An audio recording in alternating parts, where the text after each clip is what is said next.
Halo penonton Love Indonesia yang budiman, dimanapun kalian berada, bagaimana kabar kalian hari ini? Saya doakan semoga kalian selalu sehat dan selalu dimurahkan rezekinya, amin.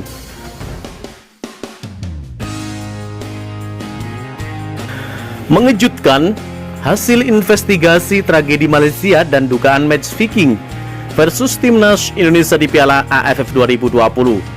Namun seperti biasa, sebelum lanjut menonton video ini, tolong ringankan jari Anda untuk menekan tombol subscribe, like, dan nyalakan lonceng notifikasinya. Dan kalau sudah, kami ucapkan banyak terima kasih dan mari kita lanjut. Badan Investigasi Independen Harimau Malaya merasa frustasi untuk melakukan pemeriksaan terkait kegagalan Timnas Malaysia di ajang Piala AFF 2020. Seperti diketahui, awal menjalani kompetisi tersebut, Timnas Malaysia tampil meyakinkan dengan mengalahkan Kamboja 3-1 dan menang atas Laos 4-0 di penyisihan grup B.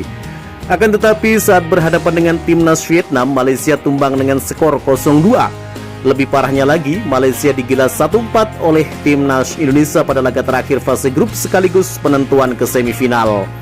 Hasil tersebut membuat Timnas Malaysia finish di posisi ketiga dan gagal melaju ke semifinal. Padahal Asosiasi Sepak Bola Malaysia atau FAM menargetkan mereka lolos ke partai final.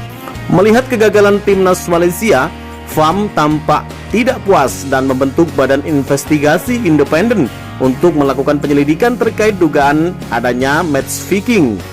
Mantan Kepala Kepolisian Kuala Lumpur, Datuk Del Akbar Khan, ditunjuk untuk menjadi kepala dari badan tersebut. Sayangnya pekerjaan badan investigasi independen terhambat oleh pernyataan yang kontradiktif, minimnya kerjasama dari staf pelatih dan laporan yang tidak komprehensif. Penyidik mengungkapkan temuan mereka dan membuat rekomendasi kepada FAM.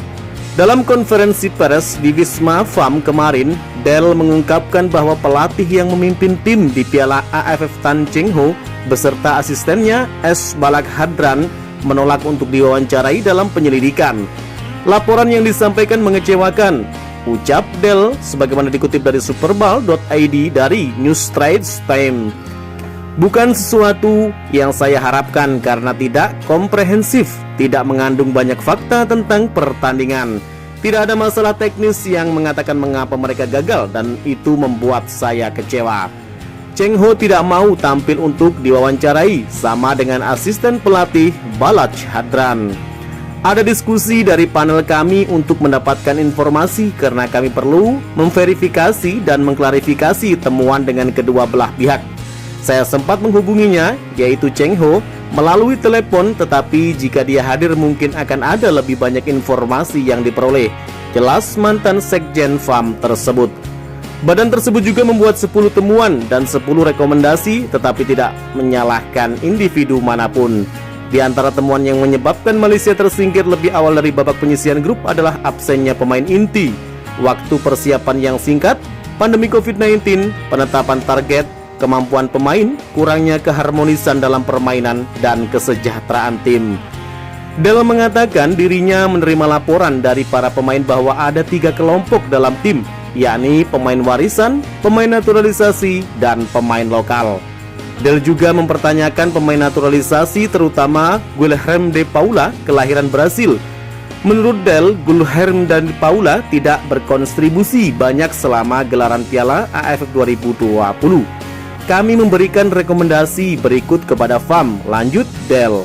Untuk memiliki periode minimum pelatihan terpusat 10 hingga 14 hari dengan setidaknya 2 pertandingan persahabatan sebelum penugasan internasional.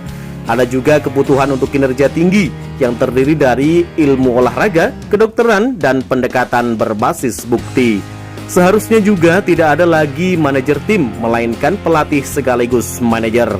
Kami juga ingin menyarankan agar komite teknis ditinjau dan diubah, tambah dia. Del menyinggung individu-individu yang membentuk komite tim nasional dengan mengatakan bahwa komite itu harus terdiri dari orang-orang yang punya latar belakang teknis dan kepelatihan.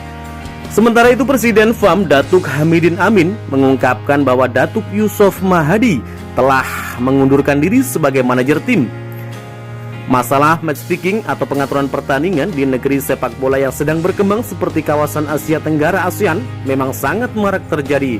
Kasus itu umumnya melibatkan bandar judi dan hanya sebagian kecil kesepakatan jahat antar tim atau pengurus.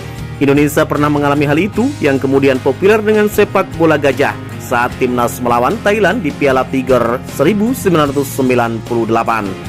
Vietnam juga pernah diguncang match fixing sebelum bangkit menjadi kekuatan baru sepak bola Asia Tenggara saat ini. Belum lama ini 45 pemain Laos terkena hukuman atau sanksi tak boleh bermain bola seumur hidup dari FIFA. Hal itu dikarenakan keterlibatan mereka dalam kasus pengaturan pertandingan di turnamen internasional beberapa tahun terakhir. Bagaimana menurut kalian? Jika suka dengan video ini, nantikan video kami selanjutnya dan salam olahraga.